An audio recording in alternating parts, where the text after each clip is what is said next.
Coming up in today's Locked On Angels, Stacey Gotsulias of Locked On Yankees is here to compare and contrast Yankees-Angels. They're a lot more similar than you think. That's coming up right now on Locked On Angels. You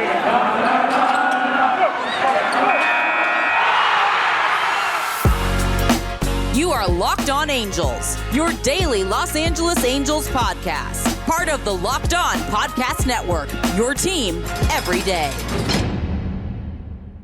Hey, what's going on, everybody? Welcome back to Locked On Angels, part of the Locked On Podcast Network, your team every day. Thanks for making Locked On Angels your first listen of the day. I'm Steve Granado, your host. You can follow me on Twitter at Steve Granado, and of course, our Locked On account is at Locked On Angels. All right, let's go ahead and just jump right into this conversation. Stacey's an awesome host, and was a whole bunch of fun to talk Yankees, Angels, and compare and contrast these teams. And of course, you know I had to nudge and talk about the Jared Walsh homer out at Yankee Stadium. So that's all coming up right now. One last reminder, don't forget, starting on Monday, December the 20th, we are going to 3 times a week, not 5 episodes anymore. We are going to 3 times a week until spring training. So just be ready for that. All right, let's go ahead and jump to our conversation with Locked On Yankees.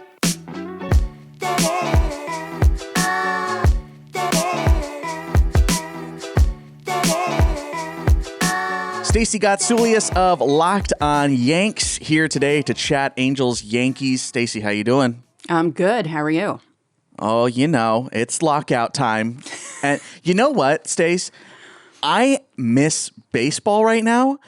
And so it's been rainy here in California the last couple of days. It's been very gloomy and California cold, which is like dipping into the 40s at night. And I miss summer more than I've missed summer in a very long time. I don't know how it is where you are, but I really miss the summer. It's actually warmer here than it is there, which is really strange. The weather in December has become such an odd experience because I'm complaining that we keep hitting the 60s. There are tornadoes breaking out in places where tornadoes shouldn't be hitting in December, and California has rain. I mean, I heard that San Diego was having rain. San Diego? Like, what? Yeah.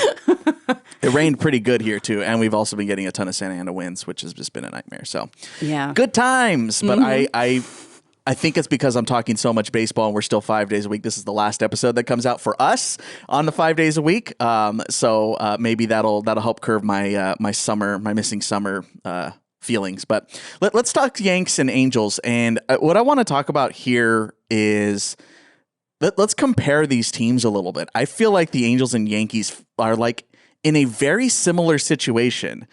Granted, the Yankees have more star power throughout the lineup, but I feel like both these teams have rich owners who do spend money pretty good, but haven't necessarily had the success that maybe many people think they would have. Right. Yeah. The Athletic, Ken Rosenthal and Lindsay Adler wrote an article about the Yankees and how they should spend when the lockout's over. Because, you know, Hal's on that committee of owners who are, I guess, going to be part of the negotiations for the lockout. And I guess I understand why he didn't do much before the lockout because, you know, Hal and his precious luxury tax stuff, God forbid the Yankees go over it. An MLB agent described the Yankees or Hal running the Yankees like a Broadway show. You have all this star power, you have high-priced tickets, and generally it's a good show, and occasionally you'll win a Best Show Tony, but it doesn't happen all the time. And it's like, yeah, you know, Yankee fans are notoriously impatient, and the Yankees haven't even been to a World Series since they won the World Series in 2009, which, fans of other teams, laugh at Yankee fans for being upset about a 12-year drought compared to other teams that have never won, teams that have never even made a World Series, you know what I mean? We're just spoiled brats at this point. But it is disappointing. I feel like Hal is capable of spending, but doesn't spend in the right way. Like Cole, we were happy about Cole because that's the way we expect the Yankees to go after a free agent, and that's thanks again. That's right, I forgot about that.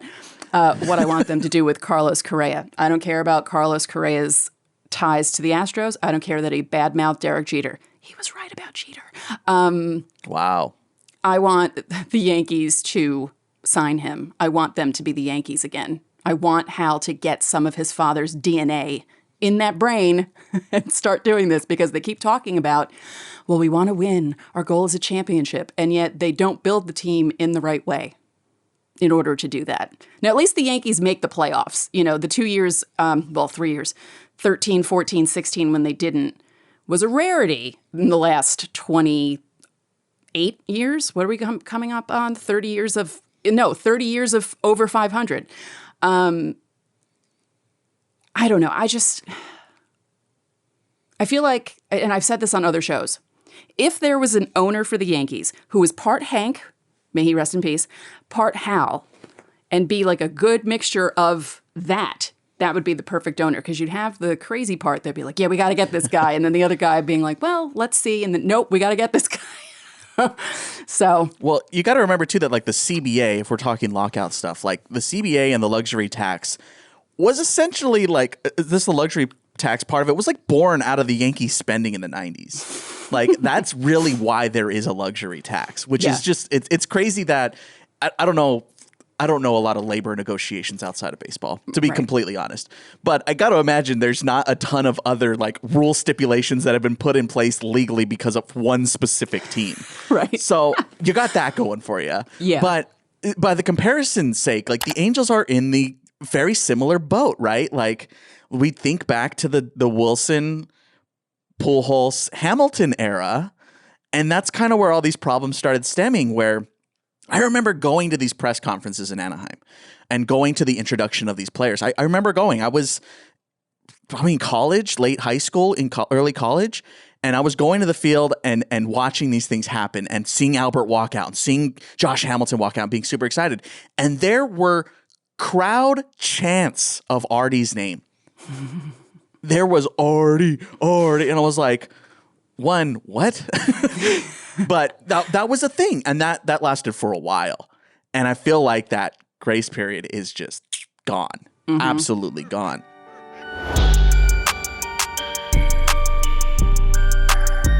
This holiday season, grab the protein bar that tastes like a candy bar, or even better than a candy bar. Built Bar is filled with so much holiday goodness, rich with decadent flavor, covered in chocolate, but amazingly low in calories, sugars, net carbs, and fat. And of course, it's high in protein. You get the best of both worlds. They're delicious and healthy. Here are all those great flavors: raspberry, mint brownie, cherry, double chocolate, cookies and cream, peanut butter brownie, and of course, those brand new Built Bar Puffs, light, fluffy, marshmallowy, different flavors, all covered in chocolate. Their taste so good, you won't believe they're filled with protein. And tell Santa this Christmas season, to throw some Built Bars in your stocking. I got a promo code for you, of course. That's built.com. Use promo code LOCKED15 and get 15% off your order. That's built.com. Promo code LOCKED15 to get 15% off your order.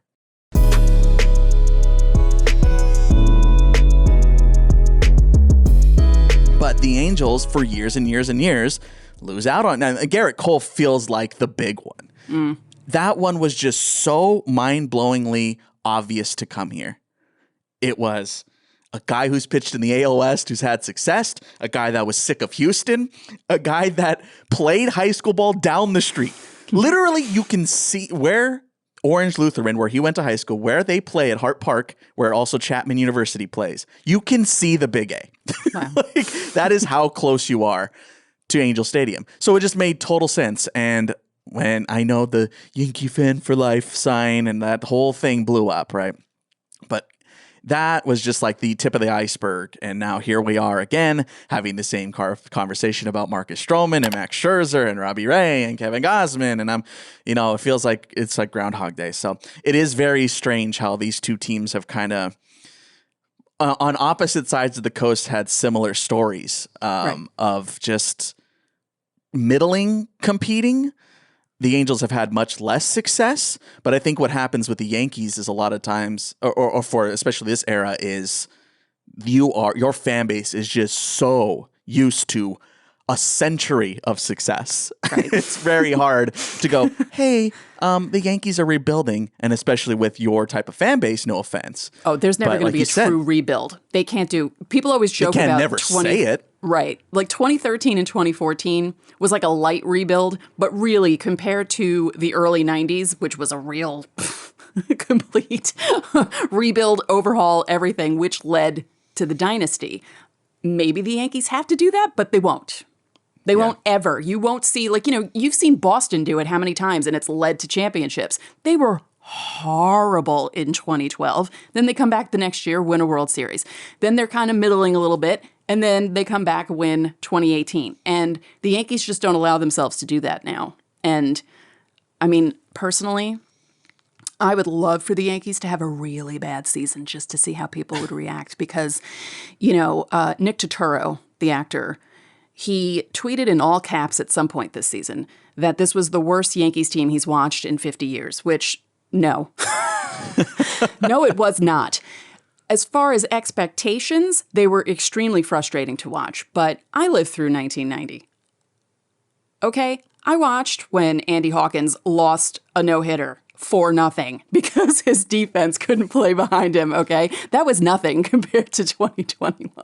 So I feel like some of my fan base needs to experience a really horrible year, and my shows would be so funny if that happened. Yeah, might help out your viewership, too. Let's shift the conversation here a little bit, too. I want to talk about Angels-Yankees versus.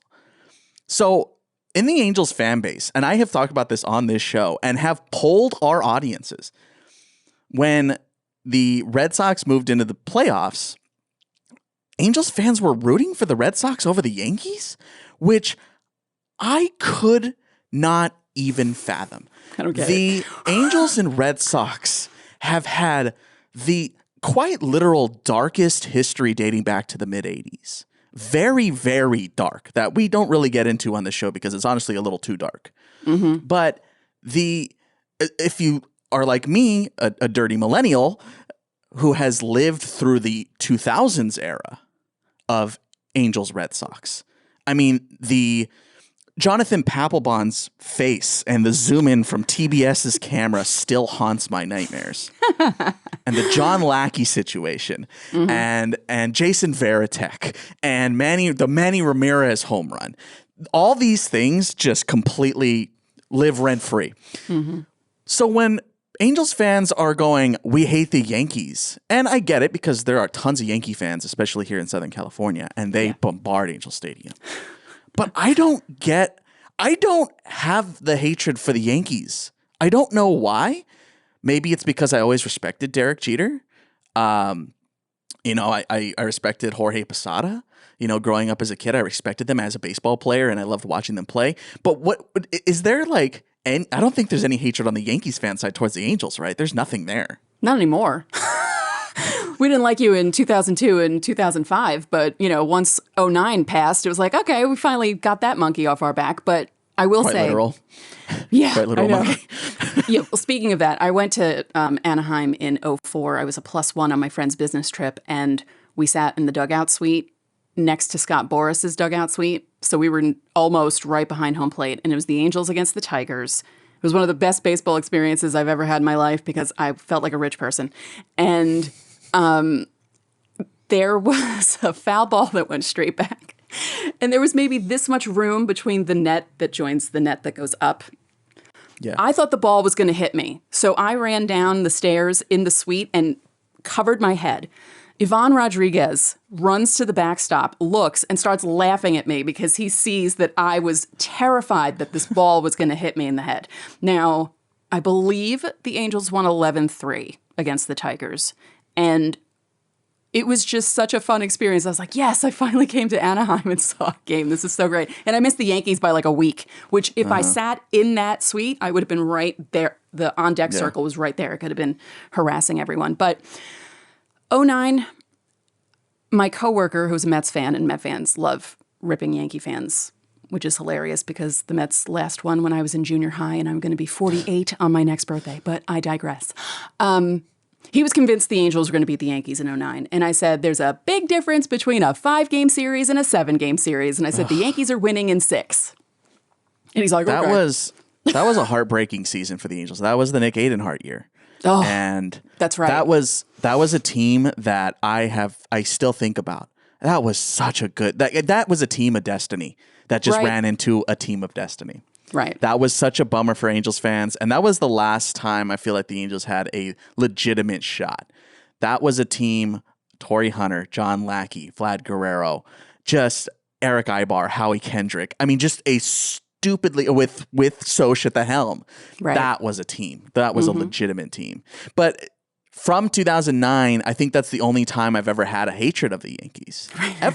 Ever. Like, I mean, I it's kind of like the same feeling I get with the Dodgers, where I'm just like, I like the Dodgers. Like, I like those players. Like, who doesn't? Like, I worked for the Dodgers. You know, like, I love Cody Bellinger. Who doesn't love watching Belly hit a blast? You know, it's a great team, and it's a very fun team.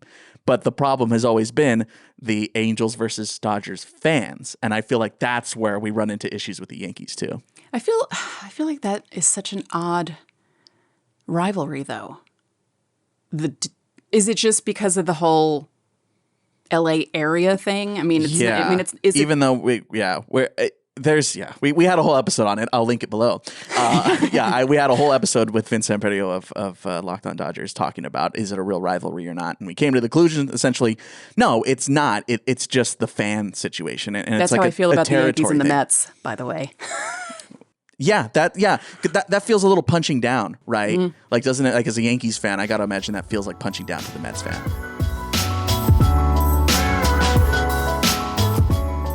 This episode is brought to you by BetOnline. BetOnline has you covered all season with more props, odds, and lines than ever before as football season continues the march to the playoffs. BetOnline remains your number one spot for all the sports action this season. Head to our new updated desktop or mobile website to sign up today and receive your 50% welcome bonus on your first deposit. Use promo code LOCKEDON to receive your bonus. Basketball, football, NHL, boxing, UFC, even your favorite Vegas casino games. Don't wait to take advantage of all the amazing offers available for 2021. BetOnline is the fastest and easiest way to bet on all your favorite sports. BetOnline, where the game starts.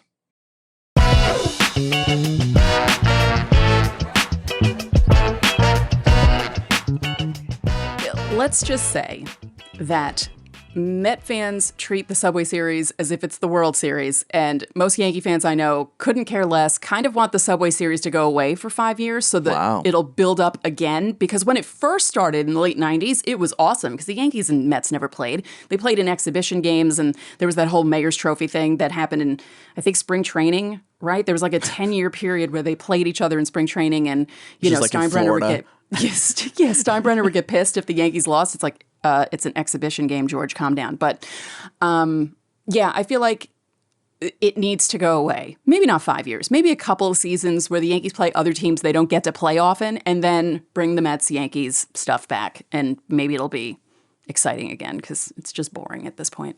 I would love an entire season of no Yankees Red Sox on ESPN. Can we just get that? You please? And me both.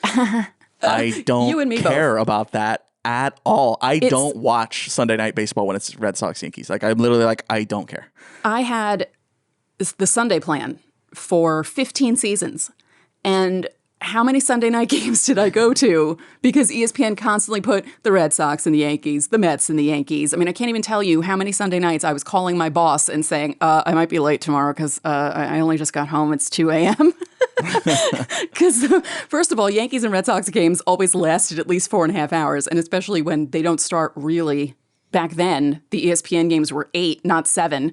And I lived in Manhattan at that point. I only lived 2.5 miles away from the stadium, and I was still getting home at 2:30 in the morning from those damn games. So yeah, I'm all for those games not being on Fox, not being on ESPN, and just because I understand. Give me a classic day game. Just give me a classic 12:35. Sure, I would love that. It never happens anymore. It's ridiculous. Let's move on to this past season a little bit, 2021. And I got to bring this up. I got to neg you for this one, because this was one of the best moments of the year for the Angels.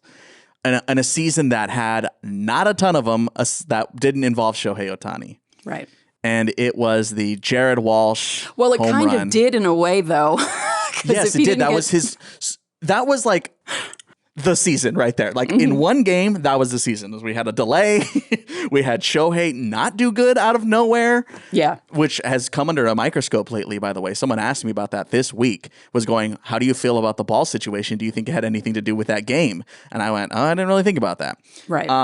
which I don't think it did. I mean, Shohei No, I don't think it did either because he was walking people and it was just really an odd. It was doinkers. Yeah. It wasn't like they were really hitting him that hard. But I went into that game expecting them to lose because he was starting. And then when the Yankees ended the first inning up 7-2, I thought, what on earth is happening right now? Like, how is this even possible? And then that game ends up going late because we had a rain delay, right? Wasn't that a rain delay? 2 rain delays.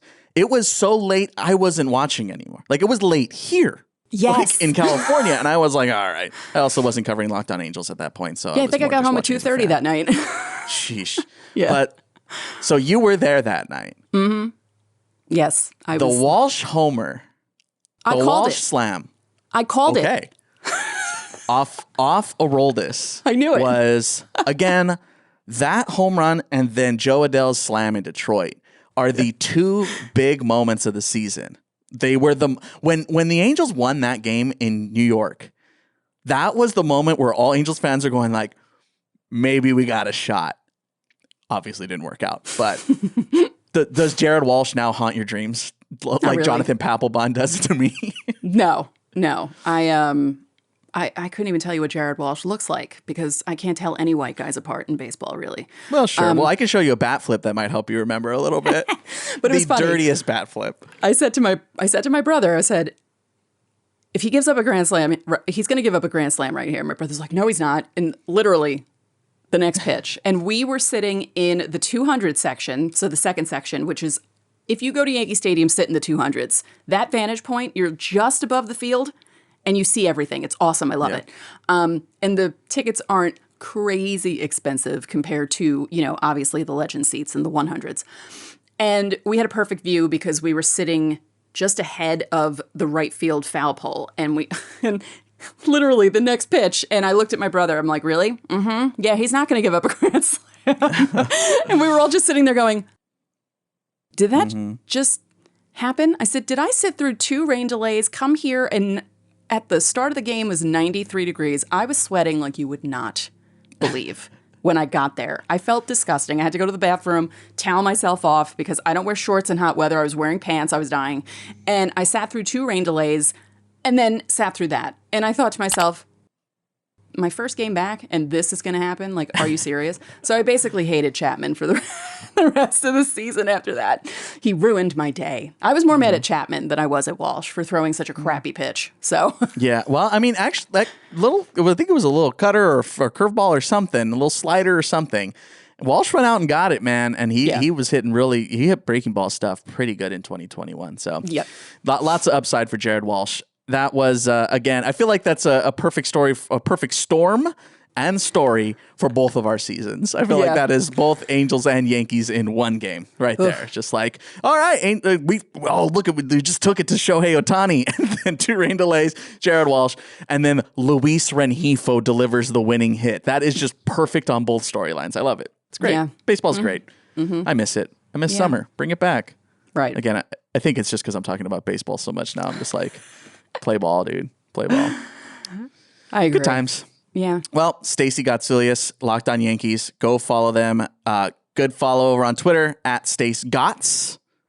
Fun time. Good little Twitter handle. A little more creative than mine at Steve Granado. But thanks for joining us. Thank you for having me.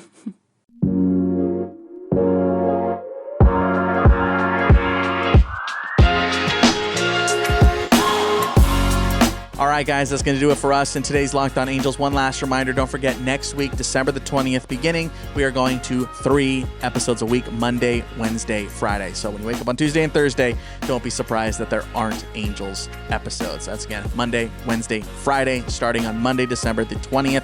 Thanks for making Locked On Angels your first listen of the day. For your second listen, check out Locked On Bets, your daily one-stop shop for all your gambling needs, hosted by your boy Q and Lee Sterling. All right, guys, that's going to do it for us. We will talk to you next week with a Monday mailbag. Don't forget to call us. Our voicemail is in the episode description and, of course, at Locked On Angels. For everything else, I'm Steve Granado. Later.